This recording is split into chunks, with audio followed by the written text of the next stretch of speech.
If you can't fly, then run. If you can't run, then walk. If you can't walk, then crawl. But whatever you do, you have to keep moving forward. With this wonderful thought, a very good morning to all my dear students. I hope that you all are in good health. This is Shreya Jadhav welcoming you all to my e-learning channel. And today we are going to learn English Grade 12 Chapter 4 The Rat Trap by Selma Legorloff. So, before going through the explanation and reading of the chapter, let us know something about the author. Selma Legorloff, born on 20th November 1858, died 16th March 1940. Selma was a Swedish author and teacher. She published her first novel at the age of 33. She was the first woman to win the Nobel Prize in Literature, which was awarded in 1909. She was the first woman to be granted a membership in Swedish Academy in 1914. Setting. A universal theme runs through all of them, a belief that the essential goodness in a human being can be awakened through understanding and love. This story is set amidst the mines of Sweden, rich in iron ore, which figure large in the history and legends of that country. This story is somewhat in a manner of fairy tale. Introduction for answer. Dear students, whenever you write down your answers for examination purpose, always remember to start your answer with introduction. This creates a good impact. So here it is. Prose. Prose name The Rat Trap. Author's name Selma Legorloff. Genre short story. Summary. This story is set amidst the mines of Sweden, rich in iron ore, which figure large in the history and legends of that country. This story is somewhat in a manner of a fairy tale. So, this is all about the introduction for the answers. Now, we will be going through the reading and explanation of the chapter. This chapter is really very long. It is around 11 or 12 pages. So, this video will be divided into two parts so that we can understand it in a better way. So, here it is. Chapter 4 The Rat Trap. Over here, you can see that one small image in black and white is also there, which is, we can say it is a rat trap. Yes, so over here, first I'll be telling you the characters over here. The first one is a peddler with rat trap. There is an old man who is a crofter. There is Mats Smith in the Ramscho iron mill in Sweden. Helpers in the mills, which we can say blacksmiths, iron mill owner, and we have Edla Wilmanson, who is the daughter of the iron mill owner. So over here we have these many characters over here. Now we shall begin with the reading of it. Once upon a time, there was a man who went around selling small rat traps of wire. He made them himself at odd moments from the material he got by begging in the stores or at the big farms. But even so, The business was not especially profitable, so he had to resort to both begging and petty thievery to keep body and soul together. Even so, his clothes were in rag, his cheeks were sunken, and hunger gleamed in his eyes. So, over here, once upon a time, as I have told you, that this story has been said in a fairy tale manner. So, it is starting up with like this, that once upon a time, there was a vagabond peddler who went selling small rat traps. He made them from the material he got by begging from the stores or from the big farms. He didn't make much money, so he had to beg and steal to survive. His clothes were also in rag. They were not in good condition. His cheeks were also sunken, and that hunger was being shown in his eyes. No one can imagine how sad and monotonous life can appear to such a vagabond who plodded along the road, left to his own meditations. But one day this man had fallen into a line of thought which really seemed to him entertaining. He had naturally been thinking of his rat traps when suddenly he was struck by the idea that the whole world about him, the world, the whole world, with its lands and seas, its cities and villages, was nothing but a big rat trap. It had never existed for any of other purpose than to set bites for people. It offered riches and joys, shelter and food, heat and clothing, exactly as the rat trap offered cheese and pork. And as soon as anyone let himself be tempted to touch that bait, it closed in on him, and then everything came to an end. So over here what happened, one day he was sitting and he was thinking about the red trap, and he was having some funny thought, and there came a moment and he was thinking that in his mind that he and this whole world was a big red trap. If it offered all kinds of comfort and joys, like no red trap also gives, we put cheese and pork over there so that rats are attracted, and once they are tempted towards that thing, then they will get hold of the rat. The same situation happened over here also, that we human beings are also attracted to these materialistic joy, happiness, money, and once we get tempted to it, we get trapped in it. The word had, of course, never been very kind to him, so it gave him unwanted joy to think ill of it in this way. It became a cherished pastime for his during many dreary ploddings. To think of people he knew who had let themselves be caught in the dangerous snare,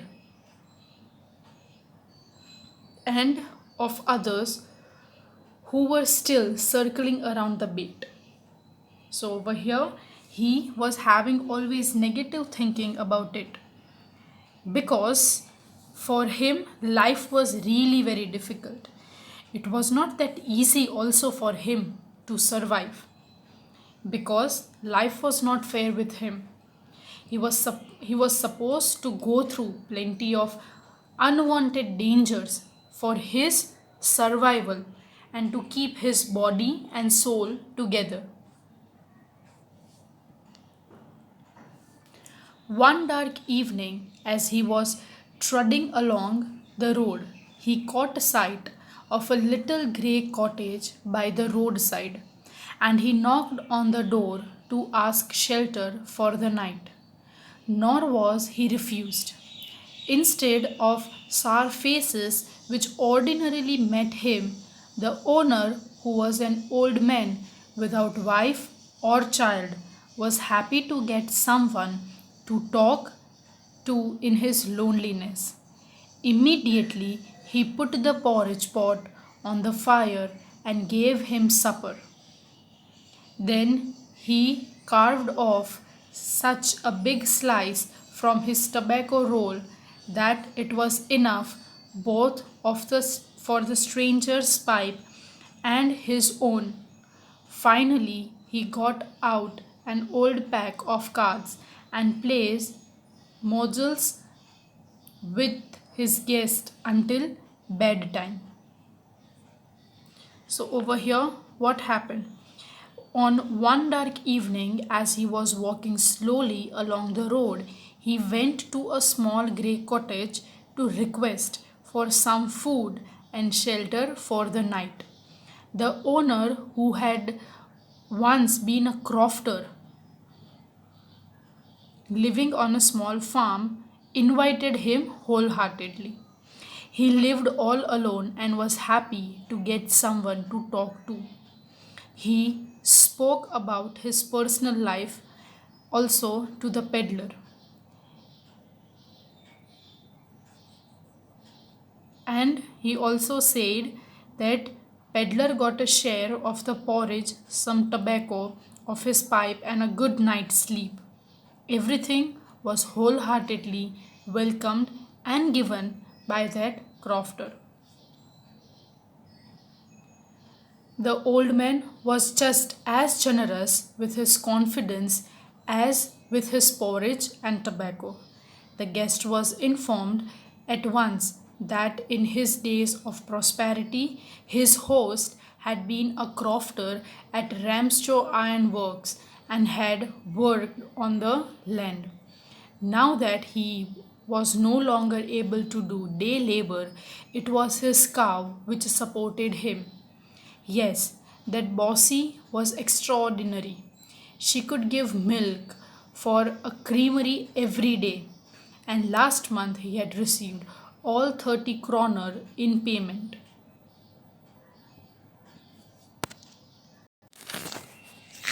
The stranger must have seemed incredulous, for old man got up and went to the window, took down a leather pouch which hung on a nail in the very window frame, and picked out three wrinkled 10 kroner bills.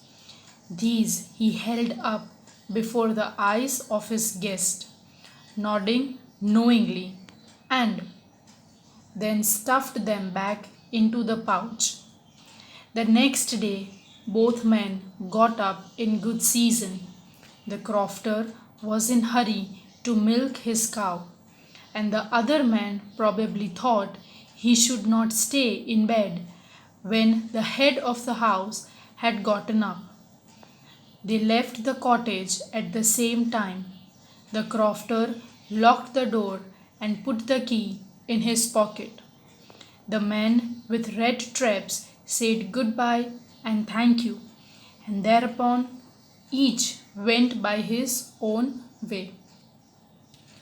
But half an hour later, the red trap peddler stood again before the door. He did not try to get in, however. He only went up to the window, smashed the pan, stuck in his hand, and got hold of the pouch with the 30 kroner. He took the money and thrust it into his own pocket. Then he hung the leather pouch very carefully back in its place and went away. As he walked along with the money in his pocket, he felt quite pleased with his smartness.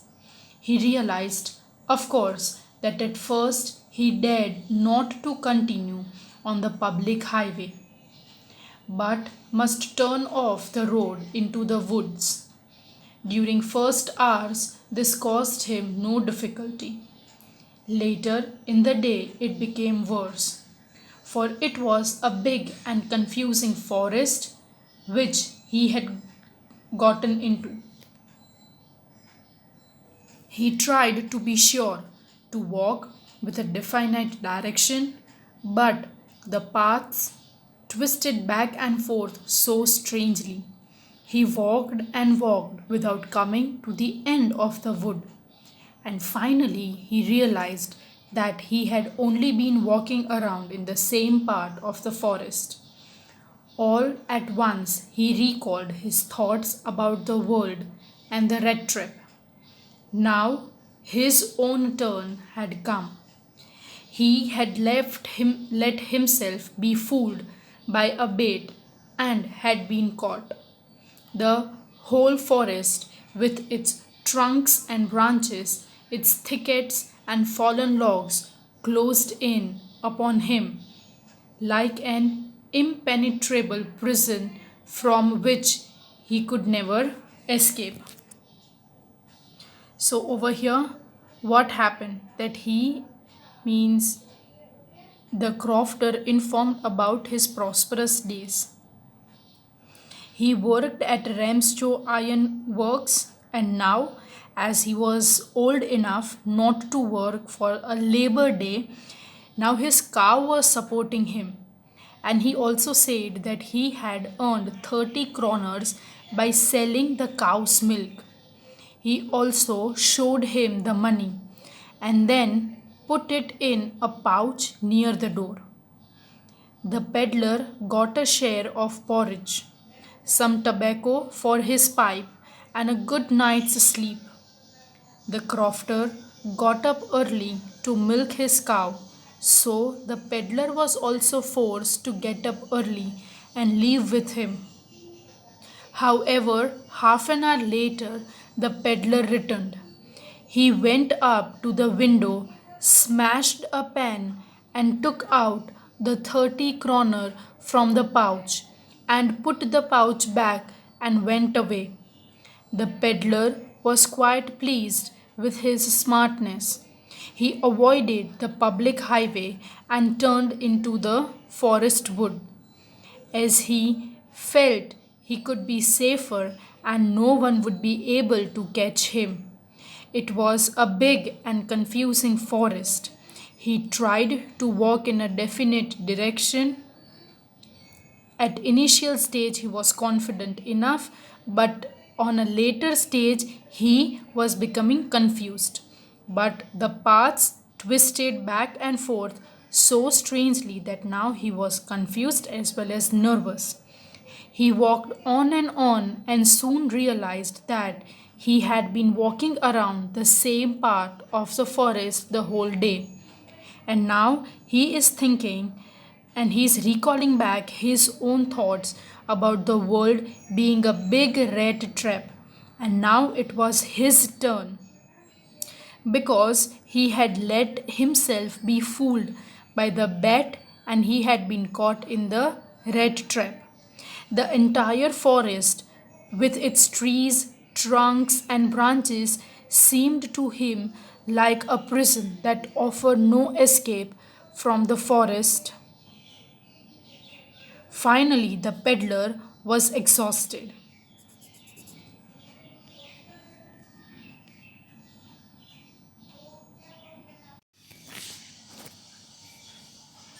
It was late in December.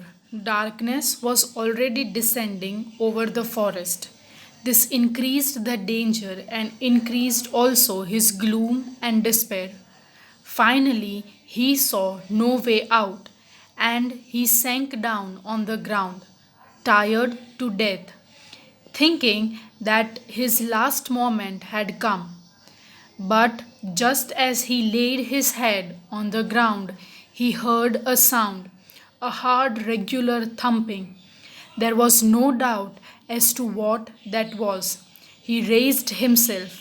Those are the hammer strokes from an iron mill, he thought. There must be people nearby. He summoned all his strength, got up, and staggered in the direction of the sound. The Ramsjo Iron Works which are now closed down, were not so long ago a large plant with smelterel, rolling mill, and forge.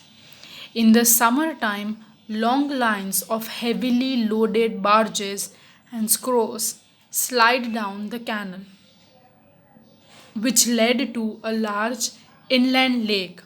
And in the winter time, the roads near the mill were black from all the coal dust which shifted down from the big charcoal grates.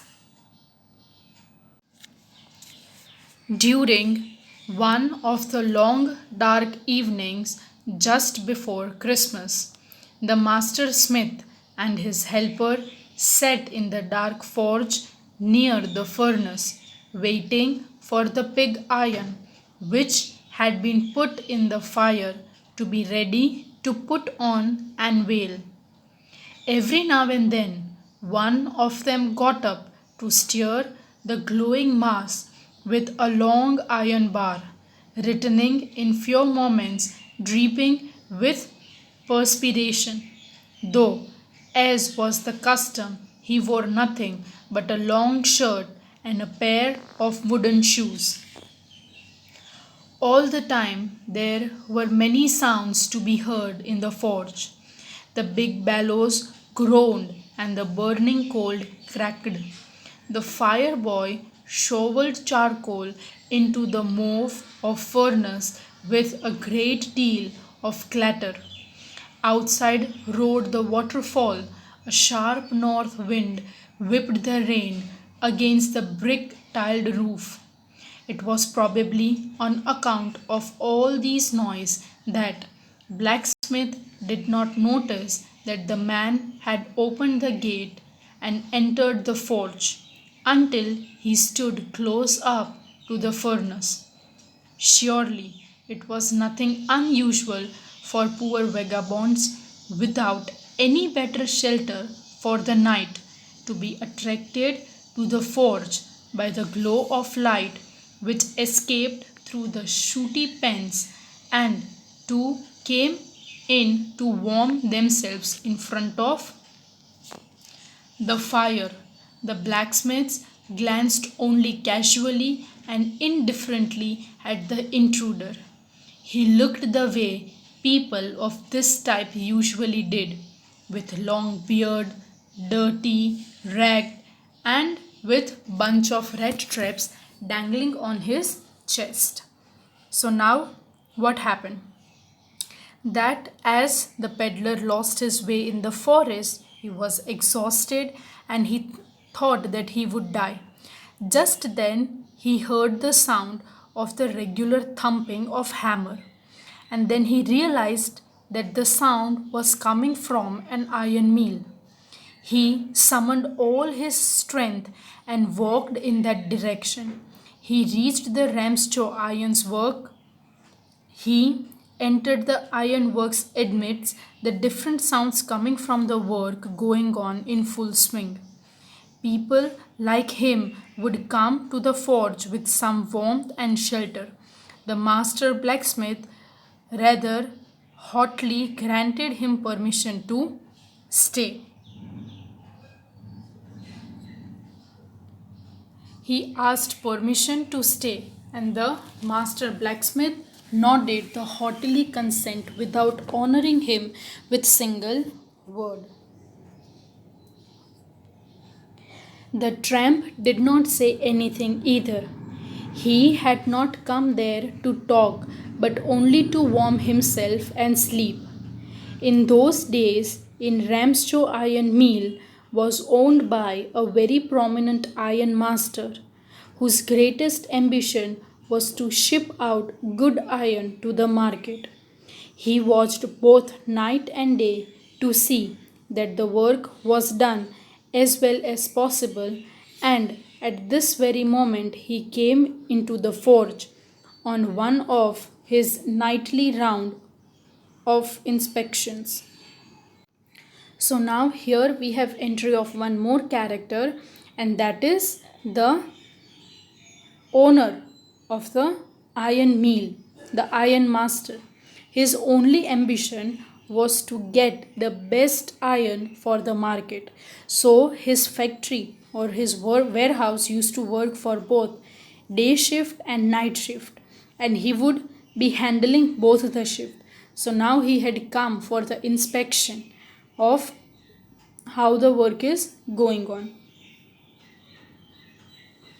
Naturally, the first thing he saw was a tall ragamuffin who had eased his way to close the furnace that steam rose from his wet rags. The ironmaster did not follow the example of the blacksmiths, who had hardly deigned to look at the stranger.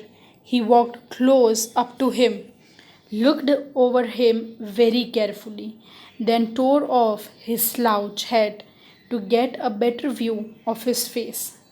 But of course it's you, Niels of Olof, he said. How do you look?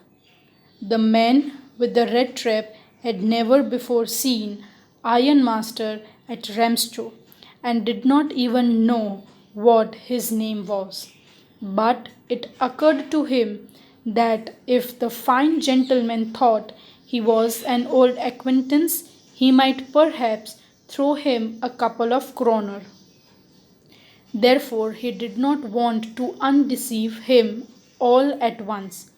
Yes, God knows things have gone downhill with me, he said. You should not have resigned from the regiment, said the ironmaster. That was the mistake.